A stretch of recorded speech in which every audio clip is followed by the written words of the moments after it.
Assalamualaikum anak-anak yang solih dan solihah. Apa kabar hari ini? Insya Allah semuanya dalam keadaan sehat dan semangat. Hari ini Ibu akan membahas materi baru mengenai teks tanggapan.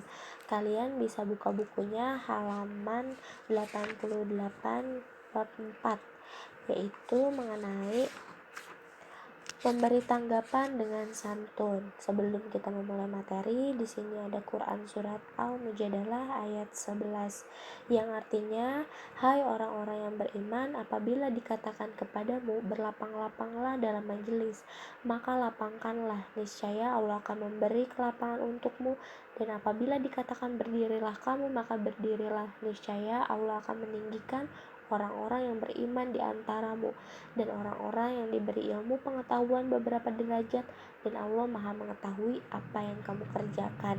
Quran surat Al-Mujadalah ayat 11 ini tentang pentingnya menuntut ilmu, seperti arti dari kata terakhir, dan Allah Maha mengetahui apa yang kamu kerjakan.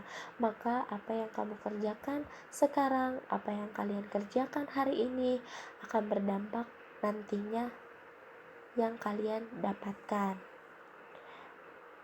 Lanjut saja ke dalam materinya.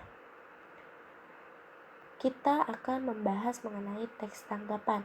Kalian pasti pernah berpendapat mengenai hal yang disukai atau hal yang tidak disukai. Misalnya seperti kalian membahas drama Korea bagus loh, atau permainan Mobile Legends itu seru loh, dan yang lain sebagainya. Kalian pasti pernah berdiskusi dan membahas sesuatu yang kalian sedang gemari atau yang kalian sedang sukai.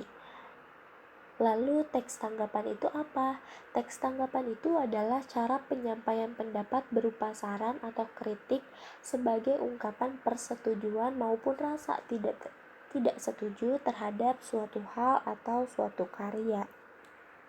Agar kalian lebih mudah menanggapi atau cara menanggapi karya seperti novel, film, drama, buku, games, dan yang lain sebagainya. Syarat dari teks tanggapan. Jika kalian akan menanggapi sesuatu karya, tentu ada syaratnya. Menanggapi segala sesuatu itu haruslah bersifat objektif dan santun, apapun itu, karena mulutmu adalah harimaumu. Objektif dan santun, kita bahas satu persatu. Dimulai dari objektif. Objektif itu berarti harus menanggapi sesuatu berdasarkan apa yang sesungguhnya fakta dan kenyataannya, tidak dilebih-lebihkan dan tidak dikurang-kurangi. Bila bagus, kita harus berkata bagus. Bila kurang bagus, kita harus mengatakan kurang bagus. Tetapi dalam penyampaian kurang bagusnya itu harus menggunakan kata-kata yang santun. Kata santun itu berarti cara menyampaikan tanggapan itu harus berdampak positif. Meskipun yang kalian sampaikan tentang hal yang kurang baik, tetapi harus disampaikan dengan cara dan bahasa yang baik sehingga dapat memicu pengarang atau pembuat karya untuk membuat karya yang lebih baik lagi ke depannya. Seperti itu. Selanjutnya, untuk menyimpulkan informasi dalam teks tanggapan. Di sini ada contoh. Dalam hal konteks menyimpulkan informasi, hal ini berarti apa yang ingin disimpulkan harus sesuai dengan teks yang dibaca. Contohnya, kalian bisa lihat halaman 89. Di sini Ibu mengutip sebuah karya seni kelas tinggi dari sang maestro Affandi sampai dengan kata ekspresi goresan khas Affandi terlihat unik yang menjadikan lukisan ini istimewa. Maka, jika kalian sudah membaca di halaman 89 dari sebuah karya sampai dengan lukisan ini istimewa, akan timbul pertanyaan, karya apa yang ditanggapi? Siapa yang menghasilkan karya tersebut? Siapa yang menanggapi? Bagaimana bentuk tanggapannya dan bagaimana cara menanggapinya? Agar kalian dapat menjawab pertanyaan ini, di kelima pertanyaan ini, maka kalian harus mengetahui dulu struktur dari teks tanggapan. Karena struktur dari teks tanggapan itu merupakan bagian dari sebuah teks tanggapan. Yang pertama itu ada konteks. Konteks itu adalah apa yang ditanggapi, sesuatu yang akan kita tanggapi. Lalu keterangan di mananya, kapan, lalu peristiwa apanya, apakah tentang politik, sosial, seni budaya, dan yang disampaikan itu dengan bahasa yang deskriptif. Konteks dapat juga disebut sebagai identitas karya. Selanjutnya, struktur dari teks tanggapan itu adalah deskripsi. Deskripsi ini apa dan bagaimana sesuatu terrealisasi atau terwujud dengan menggunakan bahasa deskriptif. Deskripsi merupakan gambaran karya. Dalam karya sastra, deskripsi sama dengan sinopsis. Deskripsi ini kalian belum memuat pendapat kalian atau belum memuat penilaian atau tanggapan kalian. Deskripsi ini adalah kalian benar-benar menceritakan isi dari karya tersebut itu apa, secara singkat dan secara ringkas. Jika di novel itu adalah sebuah sinopsisnya. Selanjutnya, penilaian. Penilaian ini adalah apa yang kita pikirkan tentang sesuatu, biasanya berupa kata-kata yang mengungkapkan penilaian kita atau tanggapan kita terhadap karya tersebut. Itu berupa pujian dan kritikan. Dalam penilaian dijelaskan kelebihan dan kekurangan suatu karyanya. Nah, pujian di sini biasanya memuat kelebihan-kelebihan yang terdapat dalam suatu karya tersebut. Jika kritikan itu biasanya memuat suatu kekurangan dalam karya tersebut. Tetapi dalam mengungkapkan suatu kritikan itu atau kekurangan harus menggunakan bahasa yang santun dan dapat berdampak positif, bersifat membangun atau konstruktif, dapat meningkatkan karakter orang dan menghindari menyalahkan dan menyerang secara pribadi. Lalu di sini ada model dari teks tanggapan karya seni. Contoh yang Ibu masukkan struktur teks tanggapan dengan karya, sebuah karya. Misalnya di sini ada lukisan dari sang maestro Affandi. Kalian bisa lihat halaman 99. Di sini keterangan pelukis, tahun, judul, dan media merupakan sebuah konteks. Kalian bisa juga melihat di halaman 101 yang merupakan sebuah konteks bila di buku novel itu adalah judul, penulis, penerbit, dan tebal buku. Itu disebut konteks dalam suatu teks tanggapan.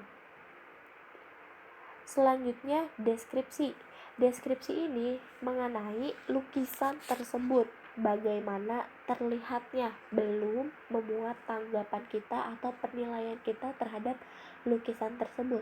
Di sini deskripsinya sebuah karya seni kelas tinggi dari sang pelukis Maestro Affandi melukiskan sebuah pemandangan alam berkebunan cengkeh. Ini menjelaskan tentang lukisan ini. Area perkebunan berbukit masih alami, tampak terlukis apa adanya dari alam. Itu adalah keterangan dari lukisan tersebut. Lalu kita menilainya bagaimana? Menurut kita itu seperti apa? Apakah itu bagus atau masih kurang? Nah, di sini ada penilaiannya. Penilaiannya itu ekspresi goresan khas Affandi terlihat unik yang menjadikan lukisan ini istimewa. Ternyata penilaiannya itu adalah positif, yaitu terlihat unik dan menjadikan lukisan ini istimewa, seperti itu. Lalu ada unsur dari teks tanggapan. Unsur dari teks tanggapan itu pujian dan kritikan. Yang tadi sudah Ibu bahas, yaitu mengenai kelebihan dan kekurangan suatu novel. Karena kebahasaan dari suatu teks tanggapan itu harus kalian perhatikan dengan menggunakan kata-kata yang santun. Pertama, pujian. Pujian ini pernyataan berupa rasa pengakuan dan ungkapan penghargaan yang tulus mengenai keunggulan suatu karya. Di sini ada di halaman 104, kalian bisa penilaian terhadap karya dan penilaian terhadap penerbitan. Pujian di sini harus bersifat objektif. Apa saja yang kalian temukan dalam sebuah karya yang menurut kalian itu sangat istimewa dan perlu diberi pujian. Contohnya tanggapan terhadap novel Student Hijau karya Marco Kartodikromo. Kalian bisa buka halaman 101. Pujiannya adalah novel ini sebetulnya sudah membuka suatu soal bahwa kesastraan bukan sekedar penghibur, tetapi suatu wacana politik dan sosial yang mengemban tugas menembus ruang-ruang publik. Ini adalah contoh pujian dari novel Student Hijau.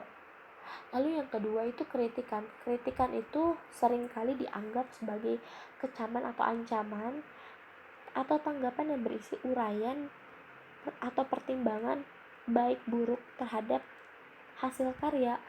Jadi kritikan itu bisa berupa suatu hal yang memang kurangnya dari suatu karya tersebut, tetapi harus bersifat membangun atau saran agar penulis dapat mengetahui kekurangan itu dan kita menanggapinya dengan tidak mencela. Contoh dari kritikan dalam novel Student Hijau. 2 buku dengan versi berbeda diterbitkan tahun 2000 berdasarkan naskah lama Student Hijau. Namun sayang, penyesuaian ejaan maupun bahasa mengurangi cita rasa klasik roman Student Hijau. Kalian bisa lihat di sini. Kritikan di sini adalah namun sayang penyesuaian ejaan maupun bahasa mengurangi cita rasa klasik roman Student Hijau. Jadi walaupun di sini dikatakan kekurangannya bahwa penyesuaian ejaan maupun bahasa mengurangi cita rasa klasik, nah itu juga ada pujiannya, yaitu bahwa novel Student Hijau itu adalah novel yang bisa dirasakan oleh pembaca keklasikan romannya, seperti itu. Sekian pembelajaran teks tanggapan hari ini, mudah-mudahan dapat kalian mengerti. Untuk kalian lebih memahaminya lagi, silakan dibaca bab 4 halaman 88. Lalu kalian juga sudah mengenal struktur dari teks tanggapan, entah itu melalui tanggapan lukisan dan tanggapan sebuah novel di halaman tadi 99, 100 sampai 101, yaitu novel Student Hijau. Lalu selanjutnya kalian silakan baca halaman 107 sampai dengan halaman 113. Di situ ada novel Pulang karya Terelie yang sudah ditanggapi oleh Prito Windiarto. Tugas kalian ada di Google Form, yaitu tugasnya kalian menentukan konteks, deskripsi, dan penilaian dari novel Pulang karya Terelie yang sudah ditanggapi oleh Prito. Silakan kalian dibaca tugasnya. Semangat belajar di rumahnya. Jangan lupa waktu pengumpulan tugas sampai pukul 5. Setelah itu ibu tutup. Jazakillah khair. Wabillahi taufiq wal hidayah. Wassalamualaikum warahmatullahi wabarakatuh.